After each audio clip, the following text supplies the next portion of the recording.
Hello everyone, আজকে mini ব্লগটা start করছে শুটে যাওয়ার পর থেকে। কারণ শুটে যাওয়ার সময় এত তাড়াহুড়ো ছিল যে ক্যামেরা অন করে ভিডিও নেব সেটাই ভুলে গিয়েছি।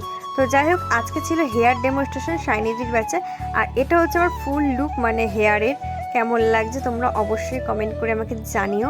তারপর আমি চলে গেছি একটু মায়ের মন্দিরে। অনেক দিন মায়ের মন্দিরে যাওয়া হয় না, দর্শন নেওয়া হয় না, এত কাজের মধ্যে ব্যস্ত ছিলাম। আর তারপর আমরা চলে গেছি 3 সখী মিলে একটু চা খেতে। কারণ কতদিন পর 3 সখী এক জায়গায় হয়েছে, আমার কাজের জন্য তো এদের সাথে দেখাই হয় না প্রায়। তারপর আমরা চলে গেছি একটু পুজোর শপিং করতে। এই ড্রেসটা দেখো কত সুন্দর, তাই না? কিছু শপিংও করেছি। আর তোমরাও কি পুজোর শপিং স্টার্ট করেছো? আমাকে কিন্তু কমেন্ট করে জানিও। আর তারপর আমরা এই 4 জন মিলে চলে গেছিলাম হচ্ছে মোমো খেতে। কতদিন যে মোমো আর ফুচকা খাই না সেটা আর বলার মতন না। মোমো খাওয়ার পর চলে গেছিলাম প্রশান্ত দার কাছে ফুচকা খেতে। সব থেকে ফেভারেট, এটা সদরের মোড়ে বসে কৃষ্ণনগরে। আর ফুচকা খেয়ে আর মোমো খেতে আমি কতটা খুশি হয়েছি তোমাদেরকে বলে বোঝাতে পারবো না। তো টাটা, দেখা হয় পরে ভিডিওতে, বাই বাই।